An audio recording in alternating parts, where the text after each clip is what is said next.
Olá, seja bem-vindo ao Meio-Dia Catarina dessa terça-feira, dia 5 de setembro, pontualmente 12:30. Nós ficaremos juntos até 1 da tarde com muita informação, principalmente com os fatos que fazem diferença no seu dia a dia. Pois bem, lembrando sempre que nós estamos presentes nas redes sociais para interagir com você. Lá você pode dar críticas, sugestões de pauta, opinar inclusive sobre os temas que estão sendo debatidos e matérias que estão sendo mostradas naquele momento. Então fique à vontade para usar as nossas redes sociais. Nós estamos no Twitter e no Instagram em @meiodiacatarina. A nossa fanpage no Facebook /meiodiacatarina. Inclusive tem um presente muito legal por lá. São 2 pares de ingressos para a Festa Fantasia Magic Island. Vai acontecer aqui em Florianópolis. São 2 pares para casais. E mais, hein? O Tiagão aqui, nosso braço direito, esquerdo, perna direita e esquerda, ele conseguiu para camarote. Uma festa extremamente disputada aqui em Florianópolis. Então, vai lá na nossa fanpage que você tem a chance de participar. O resultado sai na sexta-feira de quem vai levar esses presentes aqui. São 2 vencedores. E também, claro, estamos no WhatsApp, né? No 48996087554. Nós começamos o programa de hoje falando sobre um incêndio de grandes proporções que destruiu aproximadamente 60% de uma fábrica de móveis. O caso foi registrado em Coronel Freitas, uma pequena cidade catarinense de quase 11 mil habitantes e que fica no oeste do estado. O incêndio começou às 6 horas da manhã na empresa de móveis que está localizada no centro de Coronel Freitas. Equipes do Corpo de Bombeiros de Chapecó também foram chamadas para auxiliar no combate às chamas. 60% da estrutura da fábrica ficaram totalmente destruídas e o Instituto Geral de Perícias vai investigar quais foram as causas do incêndio. O laudo deverá ficar pronto em 30 dias. Apenas em prejuízo para o empresário, né? E novos ataques foram registrados na noite dessa segunda-feira e madrugada de terça aqui em Santa Catarina. Dessa vez, até casas de policiais foram alvo dos criminosos. Quem vai nos atualizar sobre esse sério problema que nosso estado está enfrentando há alguns dias é a nossa colega Cibele Fávero. Boa tarde, Cibele, e as últimas informações sobre os ataques. Boa tarde, Gustavo. Como você disse, é uma onda de ataques criminosos que a gente noticia aqui no Meio-Dia Catarina desde quarta-feira da semana passada. Os casos mais recentes aconteceram na madrugada de hoje e na noite de ontem. Durante essa madrugada, um homem foi preso depois de ter jogado explosivos em uma base da Polícia Militar. O explosivo acabou sendo detonado, mas não feriu ninguém. Isso aconteceu em Palhoça, aqui na Grande Florianópolis, e também em Palhoça, a casa de um policial civil aposentado foi alvejada por bandidos. Nesta situação, ninguém foi preso. Uma outra residência no estado também foi alvejada, que foi a de um policial militar lá em Joinville. Ele estava em casa com a família quando os bandidos efetuaram 11 disparos na residência dele. Por sorte, ninguém ficou ferido. Também por lá, ninguém foi preso. Essa onda vem sendo registrada, como eu disse, desde quarta-feira. Começou com a morte de um policial militar aposentado, que a gente mostrou aqui no Meio-Dia Catarina. E desde então, já são 43 ocorrências criminosas registradas no estado.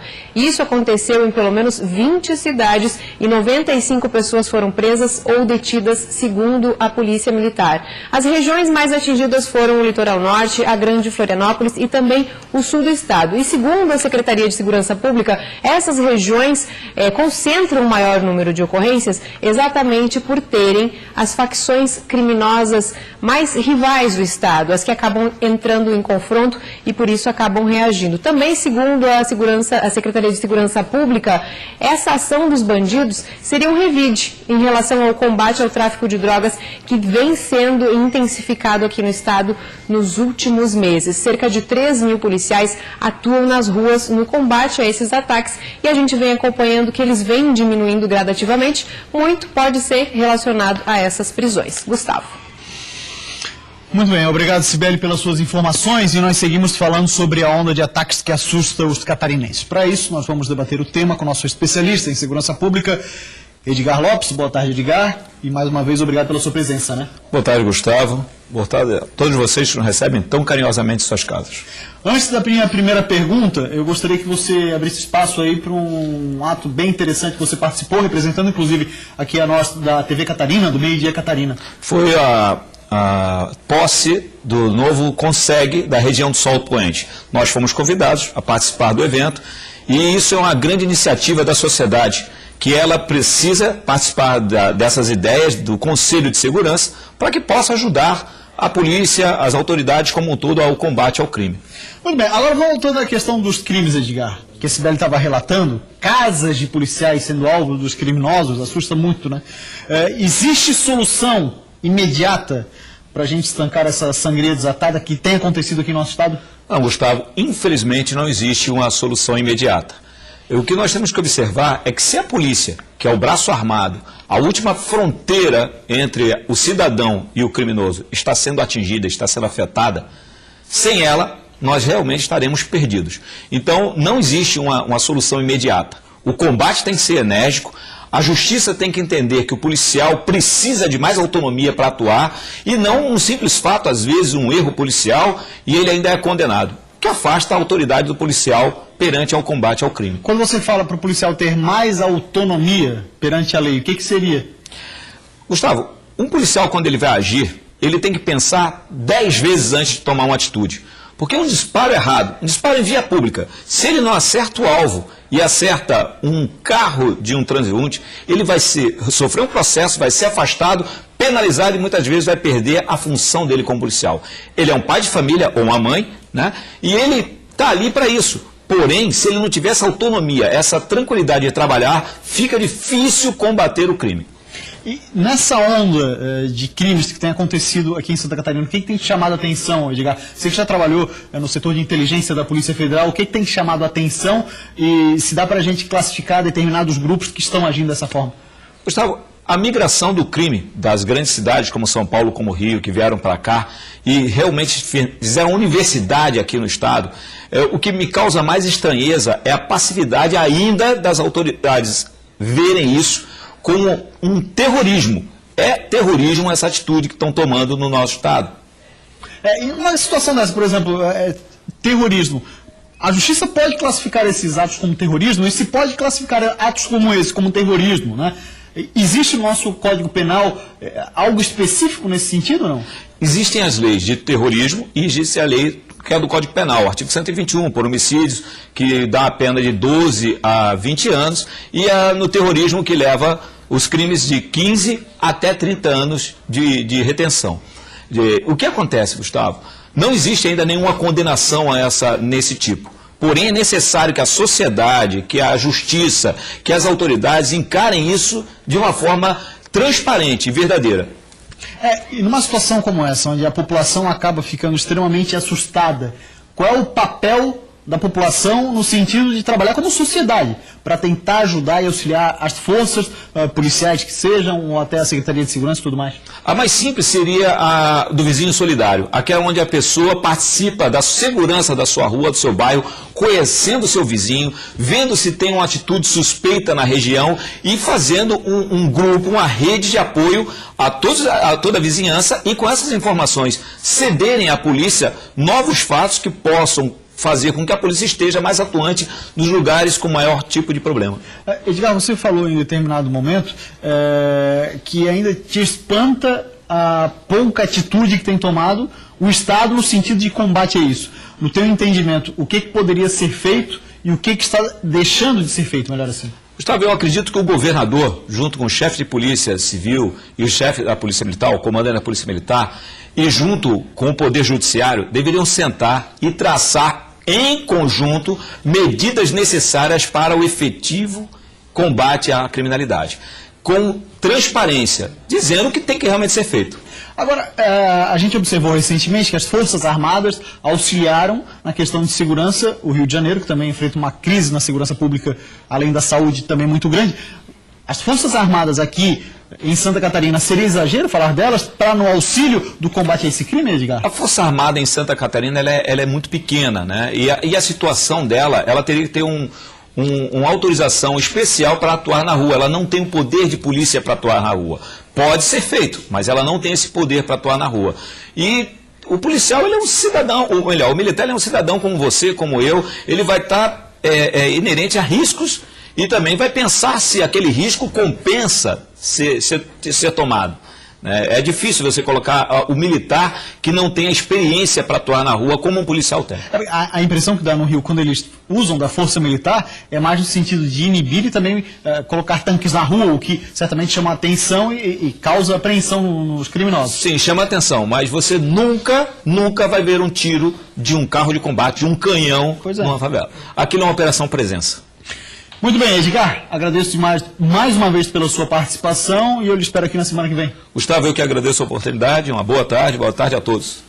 Muito bem, e a Polícia Rodoviária Federal flagra mais de 26 mil quilos em excesso de peso na BR-282 em Xanxerê, no oeste do estado. Durante a fiscalização, o maior excesso de peso foi verificado em um caminhão carregado de asfalto, cerca de 10 mil quilos a mais do que o permitido. A empresa foi autuada e a multa é proporcional ao excesso de peso do veículo, que deverá ficar no pátio de apreensões até a regularização. O excesso de peso, além de ser proibido por lei, danifica as rodovias. Muito bem, meio de 41 minutos, o pessoal está interagindo conosco aqui via WhatsApp. O Marcos de São José está dizendo assim, ó, para pelo menos diminuir um pouco a violência, temos que acabar com a impunidade. Um assunto que a gente tem falado aqui, trazido esse tema diversas vezes, da questão de impunidade. Sentimento de impunidade, muitas das vezes, acaba gerando essa possibilidade de agressões a policiais, de ataques, né, quando até menores estão envolvidos nisso. O cidadão não é preso, fica extremamente tranquilo para atacar policiais ou forças da segurança pública. Deixa eu dar mais uma olhada aqui, porque tem mais mensagens chegando. Deixa eu ver aqui, ó. Quem mais está conversando conosco? Luiz, o negócio é pena de morte para quem matar polícia. A partir daí, esse povo vai repensar. Grande abraço ao Netão. Aí seja o nosso ex-cinegrafista aqui da TV Catarina, o Agenor Neto. Grande abraço, Netão. Valeu, meu irmão. Ó, o negócio dele, né, no entendimento, é pena de morte para quem matar policial. O Fabiano de Brusque está dizendo assim, olha, moro em Brusque, aqui é bem calmo, mas já estamos ficando com medo. Claro, várias cidades do estado estão sofrendo ataques e a população fica apreensiva, né, de que esses ataques possam chegar a essas outras cidades. E veja a seguir, gasolina vai ter novo aumento e especialistas dizem que, caso os reajustes sigam nesse ritmo, logo logo os catarinenses estarão pagando R$ 4,00 no litro do combustível. Esse assunto vai ser debatido ao vivo aqui em nossos estúdios com o sindicato que representa os postos de combustíveis da Grande Florianópolis. E a principal pergunta é, por que mais um aumento em tão pouco tempo, hein? Só em setembro, veja só, em alta já foi de 10%. Participe via WhatsApp. É daqui a pouco. Agora 12h44 e a gente volta já.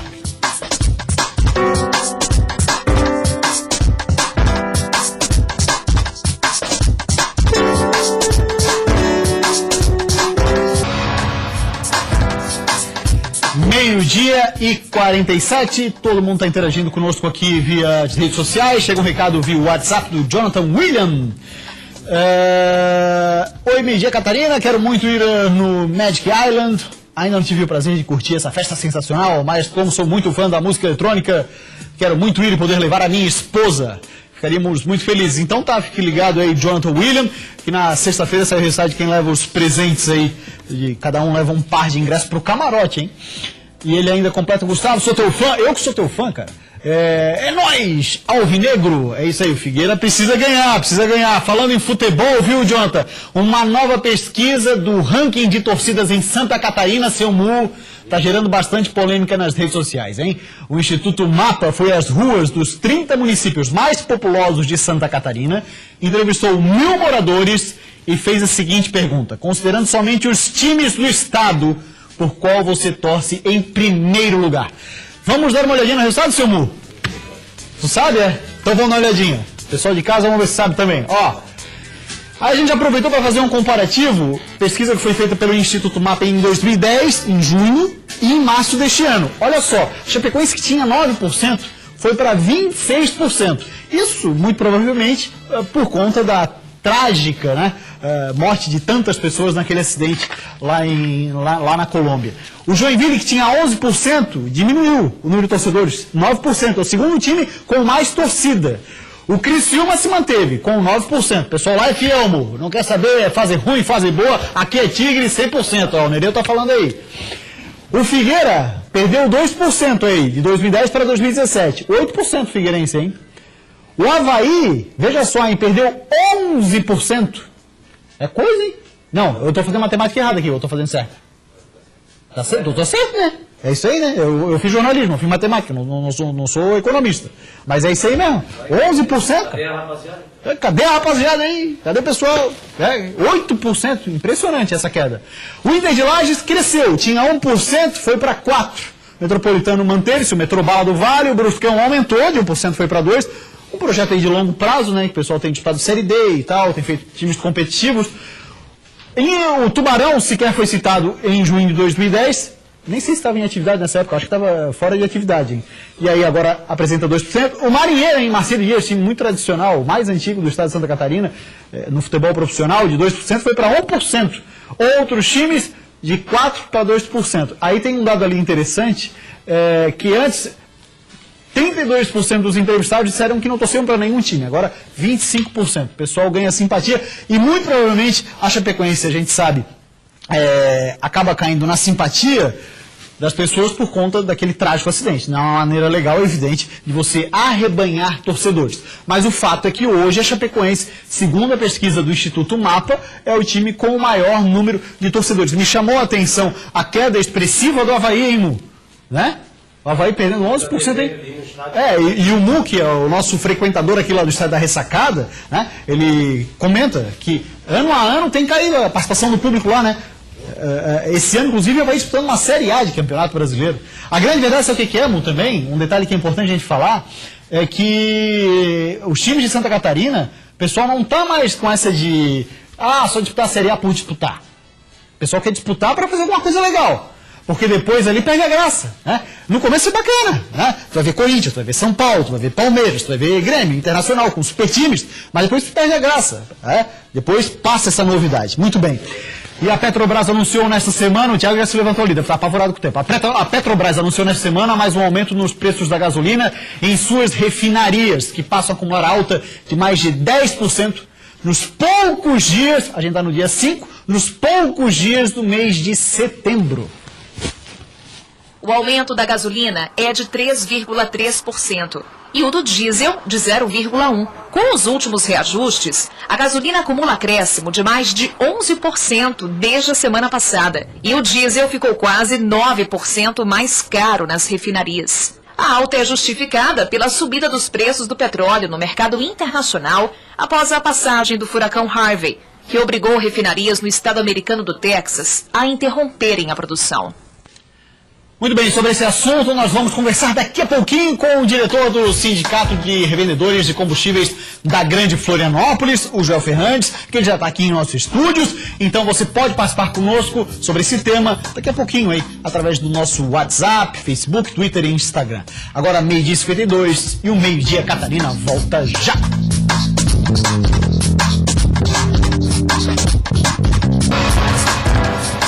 Agora, 12h54, e agora então nós vamos conversar com o diretor do Sindicato de Revendedores de Combustíveis da Grande Florianópolis, o Joel Fernandes, claro, para falar sobre mais o aumento dos combustíveis. Vamos chegar a uma alta, seu Joel, muito obrigado pela sua presença, mas vamos chegar a uma alta no dia 5 de setembro, pouco mais de 10%. Essa alta, que impacto tem, antes de a gente falar do consumidor em si, mas que impacto tem para os donos de postos de combustível? Fica muito difícil trabalhar com variação de preço praticamente diário. Dia 1º nós tivemos um aumento, dia 2, sábado, tivemos outro aumento e agora novamente. Para o dono de posto de gasolina isso é terrível, porque você não consegue adaptar os seus preços na bomba com essa rapidez. Então quem acaba bancando um período este preço é o dono de posto de gasolina, e considerando ainda que é uma diminuição no volume logo após esses aumentos. Com esse aumento, esse índice que foi falado, qual é o preço final na bomba que deve chegar, o senhor imagina, aí para os consumidores e motoristas? Para que a gente entenda essa sistemática de preço, o custo da gasolina que as distribuidoras vendem para o posto hoje está em média R$ 3,50. 3,50? Hoje custa para o dono de posto de gasolina R$ 3,50, em média. Alguns, né? Sim, alguns postos pagam mais, outros pagam menos, mas a média é R$ 3,50. Um posto de gasolina, para ser rentável, para ter uma vida social tranquila, ele tem que ter em torno de 20% em cima desse preço de custo. Consequentemente, isso vai dar 70 centavos. Essa gasolina hoje deveria estar sendo vendida neste preço de R$ 3,50, depois desse reajuste, na faixa de R$ 4,19. E vai chegar nesse valor? Chega lá nesse valor, é uma questão de tempo. E essa questão de tempo que o senhor fala, já para essa semana, por exemplo, nessa virada de preço, porque o estoque, obviamente, é antigo, está sendo trabalhado, então por isso que o reajuste não chegou lá na bomba. Mas esse valor de R$ 4,19 que o senhor fala, por exemplo, aqui na capital, a gente já deve encontrar até o final de semana ou não? Não porque ele é gradativo. O pessoal vai lá, vai aumentar, por exemplo, em torno aí de 10 centavos, e ele mede a temperatura e ele vai subindo mais 10 centavos, e no final ele vai chegar no ponto ideal, que é em torno de 4,09, 4,19. Mas isso vai acontecer no máximo depois do feriado. Agora, o porquê, muita gente se pergunta, e nós conversamos sobre isso aqui no intervalo, a diferença de preços de cidade para cidades em Santa Catarina. Muita gente, por exemplo, sai de Florianópolis, vai a Brusque, nossa, como é muito mais barato o combustível aqui. Por que essa diferença, seu Joel? Na realidade, o preço do combustível ele é o mesmo para todas as cidades, diferencia muito pouco em função do transporte, certo, mas é mínimo. O que diferencia são os preços, por exemplo, do aluguel. O funcionário, o preço é o mesmo estadual, certo, então é o piso estadual. Mas o aluguel, por exemplo, na Grande Florianópolis, e em Florianópolis especificamente, ele é caríssimo. Pague aluguel inferior a R$30 mil. É muito difícil. Isso a gente considerando a ilha de Santa Catarina. Já passando para a parte continental, a gente pode incluir Barreiros, por exemplo, em São José, o preço acaba sendo muito semelhante ao que a gente encontra na ilha de Santa Catarina, não? Pequena variação, sim, pequena variação. Porque lá eles conseguem manter a sua rentabilidade dentro do ideal, enquanto que em Florianópolis não. E esses aumentos sucessivos, né? Até que ponto o senhor imagina que possa chegar, ou não existe essa perspectiva de imaginar o futuro, se vai baixar, se vai aumentar, enfim, porque agora, como a gente viu, foi por conta do furacão que atingiu o Texas. Perfeito.